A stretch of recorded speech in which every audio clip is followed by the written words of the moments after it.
आज का मेरा जो टॉपिक है, जो विषय है, वो ये है होप अ क्रिश्चियन वर्च्यू। आशा एक मसीही गुण।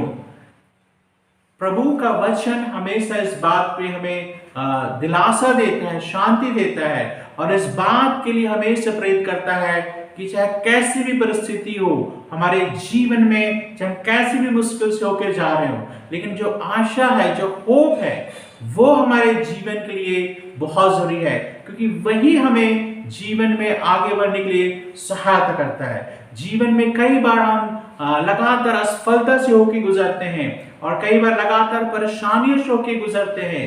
कई बार बहुत सारी परेशानियां एक साथ हमारे जीवन में आती हैं और वो कई बार हमारे जीवन को बहुत ज्यादा चिंतित कर देती हैं। जब हम बहुत लगातार असफलता को अपने जीवन में देखते हैं, हम निराश हो जाते हैं, हमारी सारी आशा चली जाती है। लेकिन परमेश्वर का वचन हमें इस बात के लिए हमेशा प्रेरित करता है कि हमारी आशा कभी टूटने ना पाए, कभी भी हम अपनी आशा को छोड़ने ना पाए, क्योंकि आशा ही है जिसके द्वारा हम अपने जीवन में, खासकर मसीह जीवन में, सेवकाई में और सब चीजों में आगे बढ़ सकते हैं। कई बार ऐसे क्षण आपके व्यक्तिगत जीवन में, सेवकाई में आता है जो सब तरफ ऐसा लगता है कि मैं पूरी तरह से खाली हो गया हूँ, कुछ भी नहीं मेरे पास। लेकिन मैं आपको बताना चाहता हूँ, प्रभु आपसे अपेक्षा करते हैं कि आप जीवन में आशा बनाए रखें। क्योंकि यदि हम पहला कुरिन्थियों की पत्री उसका 13 अध्याय के उसके 13 पद को पढ़ें तो यहाँ पर परमेश्वर का वचन एक बात जो हमारे जीवन में कहता है वो ये है, पर अब विश्वास, आशा और प्रेम ये तीनों स्थायी हैं, पर इनमें सबसे बड़ा प्रेम है। यहाँ पर पहला कुरिन्थियों की पत्री में पौलुस इस बात को हमारे सामने रखता है 13 अध्याय के 13 पद में कि 3 चीजें स्थायी हैं, जिसमें कहता है विश्वास और आशा और प्रेम। तो यहां पर कहता है ये तीनों चीज रिमेन रहता है, ये बना रहता है और ये हमारे जीवन के लिए बहुत ही आवश्यक है। उसमें सबसे पहले पौलुस विश्वास को हमारे सामने रखता है और उसके बाद आशा को हमारे सामने रखता है और उसके बाद प्रेम को हमारे सामने रखता है। क्यों विश्वास और आशा हमारे जीवन में पहली चीज है? प्रेम भी बहुत जरूरी है, लेकिन ये विश्वास और जो आशा है वो परमेश्वर के प्रति समर्पित है कि जो विश्वास हमें करना है, जो परमेश्वर पे भरोसा रखना है, आशा रखना है, वो हमारे जीवन पे बहुत जरूरी है। ये ताकि जब ये आशा और विश्वास हमारे अंदर रहेगा तभी हम दूसरों से प्रेम करने पाएंगे। तो यहाँ पर तीनों ही चीज एक दूसरे से जुड़े हुए हैं, आप अलग नहीं कर सकते। आप ये नहीं कह सकते कि मुझे विश्वास है लेकिन मैं आशा नहीं रख पा रहा हूं, या आप ये नहीं कह सकते कि मुझे आशा है और विश्वास है लेकिन मैं लोगों से प्रेम नहीं कर पाता हूं। तो इस तरह की चीज यहाँ पे कहता है। या सिर्फ ये नहीं कह सकते कि मैं लोगों से प्रेम करता हूं, क्योंकि विश्वास और आशा ही लोगों के जीवन के प्रति प्रेम को हमारे मनों में पैदा करता है। तो यहाँ पर पौलुस इस बात को हमारे सामने रखता है कि तीनों ही चीजें बहुत महत्वपूर्ण है और हमेशा हमारे जीवन में काम आएंगी। उनमें से एक आशा भी है, क्योंकि आशा हमारे जीवन को हमेशा आगे बढ़ने के लिए और बने रहने के लिए प्रेरित करता है। यहाँ पर जब हम लूका रचित सुसमाचार उसके 18 अध्याय में जब हम पढ़ते हैं तो वहां पर एक विधवा स्त्री के विषय में वर्णन है और वहां पर एक न्याय के विषय में वर्णन है। और वो बार बार उस अधर्मी न्यायी के पास जाती है कि वो मेरा न्याय चुका दे, लेकिन जो अधर्मी न्यायी है वो उसको अनसुना करता है। लेकिन वो अपनी आशा नहीं छोड़ती है, अपना विश्वास नहीं छोड़ती है और वो लगातार उसके पास जाती है और इस बात को देख करके जो अधर्मी न्यायी है उसका न्याय को चुकाता है। और प्रभु यीशु मसीह ने इसी बात को हमारे सामने रखा था कि किस तरह से हमारे जीवन में जो आशा है, चाहे चारों तरफ निराशा की परिस्थिति हो, लेकिन जो आशा है वो हमारे जीवन में उन लक्ष्यों को प्राप्त करने के लिए जो हमारे जीवन में जरूरी है, या जो गोल या लक्ष्य हमने बनाए हैं उसको प्राप्त करने के लिए बहुत ही जरूरी है। यदि हम इब्रानियों की पत्री को पढ़ेंगे तो यहाँ पर विश्वास को परिभाषित किया गया है, और यहाँ पर हम देखते हैं कि विश्वास क्या है। इब्रानियों उसके 11 अध्याय उसके 1 पद को जब हम पढ़ते हैं, यहाँ पर इस तरह लिखा है, अविश्वास आशा की भी वस्तुओं का निश्चय और अनदेखी वस्तुओं का प्रमाण है। देखिए, यहां पर विश्वास को बताने के लिए, परिभाषित करने के लिए इब्रानियों का लेखक क्या कहता है कि विश्वास क्या है? आशा की भी वस्तुओं का निश्चय है। इसका मतलब यह है कि यदि आप कहें कि मैं विश्वास करता हूं लेकिन आप आशा नहीं रखते हैं, तो ये विश्वास नहीं है। क्यों नहीं है? क्योंकि विश्वास क्या है? विश्वास जो है कहता है आशा की भी वस्तुओं का निश्चय है। तो परमेश्वर हमें इस बात के लिए प्रेरित करता है कि किस तरह से हम विश्वास और आशा को अलग नहीं कर सकते हैं। आप कई बार, और आप और मैं, हम इस बात को बोल सकते हैं कि हमें आशा है, लेकिन हम यदि विश्वास से हम बोल सकते हैं, लेकिन हम बोलेंगे हमारे पास आशा नहीं है, मैं अपने जीवन के विषय में देख नहीं सकता हूं। लेकिन इस चीज को यहाँ पर परमेश्वर का वचन कहता है, जो आशा की भी वस्तुओं का निश्चय है। यदि आपके जीवन में आशा ही नहीं है, तो आप कैसे विश्वास के विषय में बात कर सकते हैं? क्योंकि ये उसी वस्तुओं का निश्चय है। और एक बहुत ही प्रसिद्ध थियोलॉजियन हुए हैं Desmond Tutu, Africa, South Africa के, उन्होंने इस बात को कहा है कि जो है एक होप जो है, जो आशा है, एक लाइट के समान है उस जगह में जहां चारों तरफ अंधेरा छाया हुआ। यहाँ पर इस बात को डेसमंड टुटू बताना चाहते हैं कि कैसे जब चारों तरफ अंधेरा भी हो, चारों तरफ निराशा भी हो, चारों तरफ असफलता हो, जीवन में कोई भी सफलता के चिन्ह न दिखाई दे, फिर भी एक आशा जो आपके अंदर है वही आपके जीवन में प्रकाश को लेकर आएगा।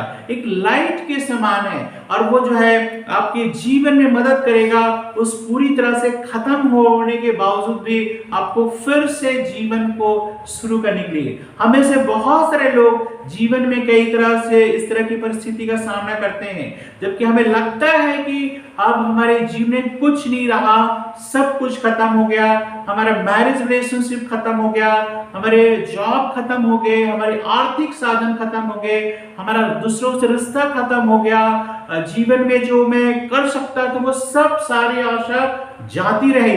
लेकिन जो एक आशा जो आपके और मेरे जीवन में पाया जाता है, वो हमें फिर से उठ खड़े होने में सहायता और मदद करता है। तो इस बात को समझना हमें बहुत जरूरी है। और साइकोलॉजिस्ट भी इस बात को बोलते हैं कि किस तरह से आशा जो है आपके और मेरे जीवन में एक जो भी अनसर्टेन है, जो अनिश्चित है, उसके विषय में अच्छा सोचने के लिए मदद करती है। क्योंकि हो सकता है कई बार हम ऐसी परिस्थिति से गुजरे, लेकिन जो हमारे अंदर की जो आशा है उस बात की अपेक्षा करता है कि नहीं, जीवन में अच्छा होगा, जीवन में हम आगे बढ़ेंगे। क्योंकि अच्छे होने की जो आशा है आपके जीवन को बनाए रखने में मदद करेगा, और साथ ही साथ आपके जीवन को तरोताजा बनाए रखेगा। यदि हम इब्रानियों उसके 11 अध्याय के 6 पद को हम पढ़ते हैं, तो यहाँ पर लिखा है,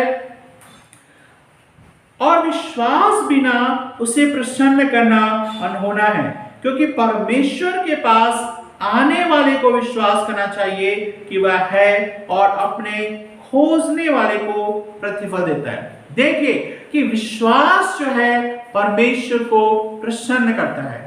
यदि आप और मैं किसी साधनों के द्वारा, किसी चीजों के द्वारा हम परमेश्वर को प्रसन्न करना चाहें तो ये पॉसिबल नहीं है। लेकिन कौन सी बातें परमेश्वर को पसंद है, वो है कहता है आपका विश्वास। और जब इस विश्वास के विषय में जब हमने अभी देखा कि किस तरह से जो विश्वास है वो आपके और मेरे जीवन में आशा से रिलेटेड है, किस तरह से हम अपने जीवन में अपनी आशा को बना के रखें। और जब आप अपनी आशा को बना के रखते हैं तभी आप विश्वास कर रहे हैं। मैं विश्वास कर रहा हूं। यदि आपके और मेरे अंदर आशा ही नहीं है तो हम परमेश्वर को प्रसन्न नहीं कर सकते हैं।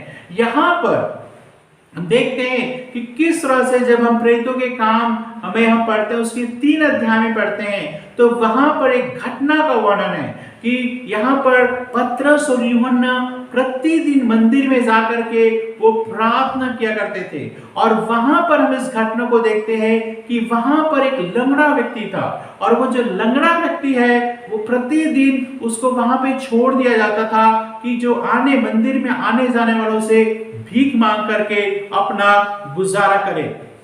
लेकिन एक दिन उसके जीवन में अचानक ऐसी घटना हुई, दोपहर के समय जब पतरस और यूहन्ना वहां पर उस जगह प्रार्थना करने जा रहे थे, तो वहां पर उसने क्या किया, पतरस यूहन्ना से कुछ मांगा कि कुछ पैसे कुछ सिक्के उसको दे दे ताकि एक भीख के रूप में। लेकिन वहां पर पतरस ने उसको बोला कि हमारी ओर देख। और वहां पर बाइबल इस प्रकार बताती है कि किस प्रकार से एक आशा भरी नजरों से, एक आशा रख करके, उसने कुछ पाने की आशा रख करके वो उसकी ओर देखता है, और किस तरह से पतरस उसको तुरंत उठाकर खड़ा कर देता है।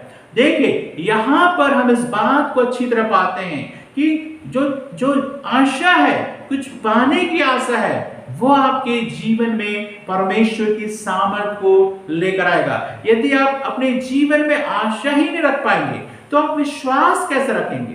क्योंकि विश्वास एक तरह से आशा रखना ही है, परमेश्वर की प्रतिज्ञाओं पर, परमेश्वर के सामर्थ पर भरोसा रखने का काम आशा है। इसलिए हमेशा अपने जीवन इस बात को हमें ध्यान रखना है कि ये आशा को हमारे जीवन में बनाए रखना है। यदि हम रोमियो की पत्री उसका 8 अध्याय को पढ़ते हैं, तो वहां पर एक बात को परमेश्वर का वचन बताता है। रोमियो उसके 8 अध्याय और उसके 19 पद से क्या लिखा है?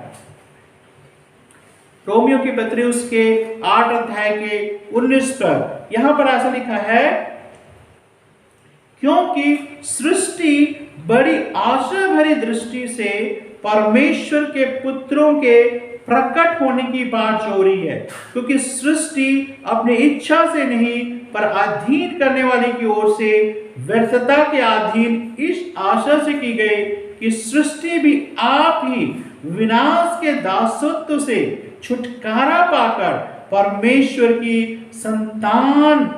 संतानों की महिमा की स्वतंत्रता प्राप्त करेगी। तो यहां पर इस बात को हम पाते हैं कि किस तरह से परमेश्वर का वचन इस बात को हमें बताता है कि सृष्टि भी जो निर्जीव है वो भी कहता है, एक आशा भरी नजरों से इस बात की प्रतीक्षा कर रही है कि परमेश्वर एक दिन क्या करेगा, इसको छुटकारा देगा। क्योंकि कहता है पृथ्वी भी, जो सृष्टि भी है वो करा रही है। तो इस प्रकार से हम देखते हैं कि किस तरह से निर्जीव वस्तु भी इस बात को कह रही है कि आशा रख रही है कि किस तरह से उस सृष्टि में भी एक उद्धार आएगा, एक चंगाई आएगा, सृष्टि बदल जाएगी।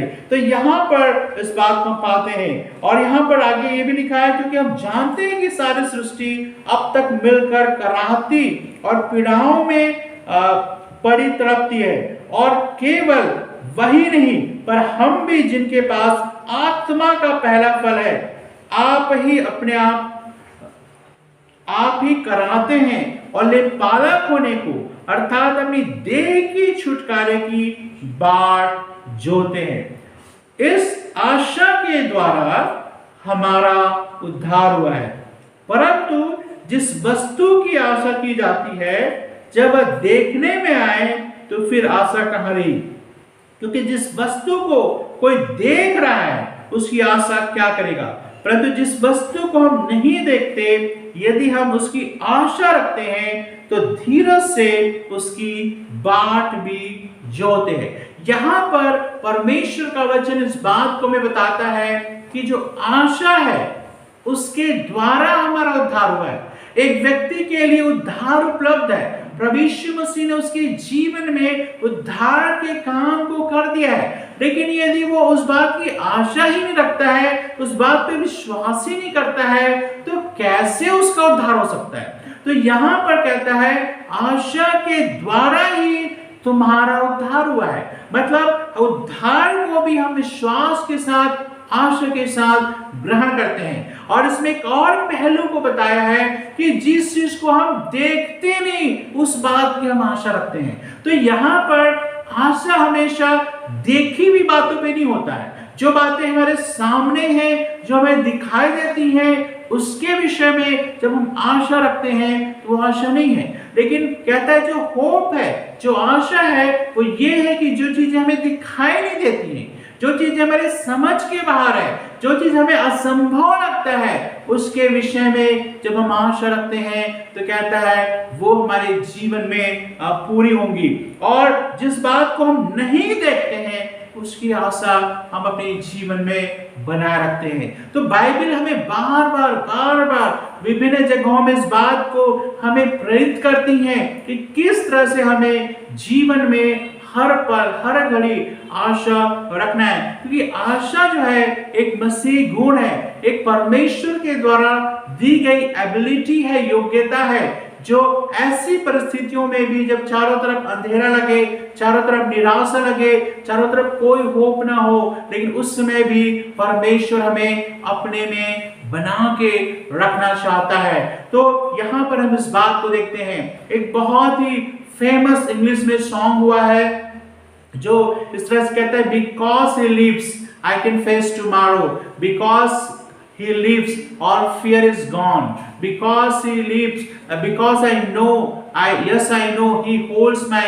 फ्यूचर। तो यहाँ पर जो एक गीत जो हम एक बहुत ही फेमस गीत है जिसको सुन करके लोगों का विश्वास परमेश्वर प्रति बढ़ता है, और वो कहता है कि चूंकि प्रभु यीशु मसीह के कारण से कहता है मैं अपनी आशा बनाए रखूंगा क्योंकि वो जीवित है, और मैं उस पर हमेशा आशा बनाए रखूंगा क्योंकि हमेशा वो जीवित है। और इस बात को कहता है कि इस आशा के द्वारा, इस विश्वास के द्वारा मैं जीवन के आगे कठिन परिस्थितियों का सामना कर सकता हूं। इस गीत को जो लिखा है वो जो हस्बैंड वाइफ ने, बिल और ग्लोरिया गैथर ने लिखा है।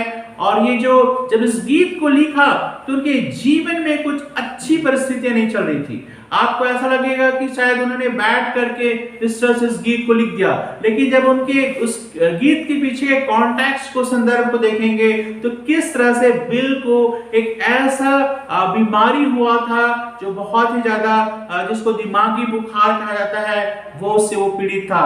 और न केवल ये था, लेकिन ग्लोरिया और उसके चर्च के बहुत सारे फैमिली के लोग कुछ इस तरह से एक्यूजेशन का, कुछ दोषारोपण का इस समय सामना कर रहे थे। और चारों तरफ परिस्थितियां कितना विपरीत थी और मुश्किल था और कठिनाई थी, ऐसा लग रहा था सब कुछ खत्म हो गया। वे लोग परमेश्वर की सेवा करने वाले लोग थे, लेकिन उनके जिन्हें बीमारी ने और जो एक्यूजेशन ने, दोषारोपण ने किस तरह से उनके जीवन को बहुत नीचे पहुंचा दिया था। उस समय इस गीत को उन्होंने लिखा है कि because he lives I can face tomorrow, क्योंकि यीशु जीवित है, उसके द्वारा जो है मैं आगे जीवन में आगे बढ़ सकता हूं। यदि अय्यूब की किताब को हम पढ़ते हैं, उसके अय्यूब किताब को जो भी पढ़ते हैं, इसी बात को जो है यहाँ पर अय्यूब कहता है, बिकॉज कहता है कि वो मेरा छुड़ाने वाला जीवित है। इस बात को हमेशा वो ध्यान रखता है कि किस तरह से परमेश्वर का वचन कहता है। यदि हम अय्यूब उसका 19 अध्याय के 25 पद को पढ़ेंगे तो वहां पर लिखा है, मुझे तो निश्चय है कि मेरा छुड़ाने वाला जीवित है और वह अंत में पृथ्वी पर खड़ा होगा। देखिए, अय्यूब के जीवन को जब हम देखते हैं तो हम पाते हैं कि बिना किसी गलती किए, बिना कोई गलत काम किए, उसके जीवन में हम कठिनाई को देखते हैं। और साथ ही साथ किस तरह से उनको परिवार के सदस्य उससे दूर चले गए, किस तरह से उसकी सारी संपत्ति चली गई और उसने कुछ भी गलत काम नहीं किया था। लेकिन वहां पर इस बात को, कौन सी बात है जो अय्यूब को फिर भी परमेश्वर की महिमा करने के लिए सहायता करता है, वो ये कहता है, मेरा छुड़ाने वाला जीवित है। जो एक आशा ही है उस परमेश्वर पर जिसने सब कुछ को बनाया है, और वही परमेश्वर आज आपके और मेरे बीच में है। प्रभु यीशु मसीह के विषय में पढ़ते हैं कि वो आदि में वचन था, वचन परमेश्वर के साथ था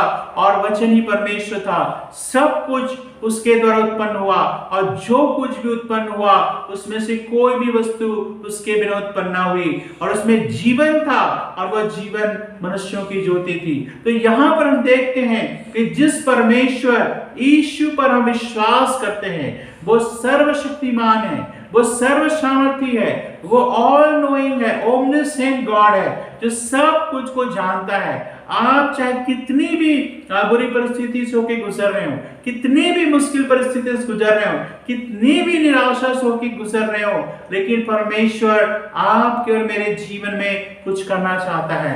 परमेश्वर आपके और मेरे जीवन में एक आशा को देना चाहता है। तो यहाँ पर हम इस बात को हमको अच्छी तरह समझना है कि परमेश्वर चाहता है कि हम परमेश्वर पे भरोसा बनाए रखें। आज की परिस्थिति को हम देखें, किस तरह से लोगों ने अपने प्रिय लोगों को खो दिया है, किस तरह से लोगों ने अपने जॉब को खो दिया है, किस तरह से परमेश्वर के लोगों को सब जगह पे सताया जा रहा है, किस तरह से लगातार जो परिस्थितियां हैं वह विपरीत होती जाती हैं। लेकिन ऐसी परिस्थिति में कौन सी बात हमें परमेश्वर में बनाए रखेगी? वो है परमेश्वर पर आशा और भरोसा। तो यहाँ पर हम देखते हैं कि यदि पूरे कलीसिया के इतिहास को हम देखते हैं, लोगों ने अपने प्राण भी न्यौछावर कर दिए, अपना सब कुछ लुटाने के बावजूद भी वो मसीह जीवन में आगे बढ़ते रहे, क्योंकि यहाँ पर हम इस बात को जानते हैं कि उनके जीवन में आशा थी। यहाँ पर मसीह जीवन केवल कुछ पाने का जीवन नहीं है, मसीह जीवन लगातार ये चेक करते रहने का जीवन नहीं है कि मैंने आज परमेश्वर से क्या पाया, या मसीह जीवन में ये नहीं है कि कौन सी प्रार्थना का मुझे उत्तर मिला, लेकिन मसीह जीवन अविश्वास में भी, चिंता में भी, निराशा में भी विश्वास में बने रहने, आशा को बनाए रखने के लिए बहुत जरूरी है। और इसी तरह इब्रानियों की पत्री के 11 अध्याय के यदि हम 23 पद से पढ़ते हैं तो वहां पर हम इस बात को पाते हैं कि किस तरह से मसीह लोगों ने जो जीवन में सब कुछ लुटा दिया, अपने जीवन बचाने के लिए मारे मारे फिरे, और किस तरह से तरह तरह की आर्थिक कठिनाई, तरह तरह की मुश्किलों का सामना केवल इस उद्देश्य से किया क्योंकि उनके जीवन में आशा थी। और आपके और मेरे जीवन में भी आज परमेश्वर इसी बात की अपेक्षा करते हैं। चाहे कैसी भी परिस्थिति आपके जीवन में हो, चारों तरफ से निराशा हो, ऐसा लगे कि सब कुछ खत्म हो गया, इतना मेहनत करने के बावजूद मुझे वो प्रतिफल नहीं मिल रहा है, लेकिन अपनी आशा को बनाए रखें, क्योंकि केवल प्राप्त करना हमारे जीवन के लिए नहीं है, लेकिन मुश्किल परिस्थिति में भी आशा में बने रहना ये परमेश्वर को प्रसन्न करता है और साथ ही आपको और मुझको जीवन में आगे बने रहने के लिए प्रेरित करता है। आइए इस समय हम अपने आप को परमेश्वर के हाथों में सौंपें और अपने जीवन में हम देखें कि कहीं आपके जीवन में आशा तो नहीं टूट गई है। परमेश्वर आपको रिस्टोर करना चाहता है और पवित्र आत्मा आपकी मदद करना चाहता है, आपके मेरे जीवन में फिर से आशा जागृत करना चाहता है। आइए हम अपनी आंखों को बंद करें और इसमें प्रार्थना करें। हालेलुया, धन्यवाद प्रभु, धन्यवाद प्रभु, धन्यवाद प्रभु, स्तुति प्रभु, तारीफ प्रभु, महिमा प्रभु, बड़ाई प्रभु, प्रशंसा प्रभु, जैसे कार प्रभु। जिस समय हम प्रार्थना करते पिता परमेश्वर ऐसे लोगों के लिए प्रभु जो किसी तरह से जीवन में उनकी आशा टूट गई है, वो प्रभु से हम प्रार्थना करते हैं प्रभु, क्योंकि ये परमेश्वरी गुण है और परमेश्वर अपने लोगों को देता है कि हम आशा में बने रहें और जीवन में आगे बढ़ें। प्रभु यीशु हम आपके नाम को महिमा करते हैं। पवित्र आत्मा आज के दिन एक बड़ा काम कीजिए प्रभु, और हमेशा हर एक के प्रभु एक अच्छी आशा दीजिए जीवन में आगे बढ़ने की। सब बातों में प्रभु हम यीशु मसीह के नाम को ऊंचा उठाते हैं और धन्यवाद करते हैं। एक बार फिर से हमारे कलीसिया के लोगों को प्रभु आपके हाथों में सौंपते हैं। सब बातों में प्रभु के नाम को महिमा मिले। धन्यवाद के साथ प्रभु यीशु के नाम से आमीन। अब हमारे परमेश्वर पिता का प्रेम, प्रभु यीशु का अनुग्रह और पवित्र आत्मा की सहभागिता हमें से हर एक के साथ होती रहे। आमीन आमीन।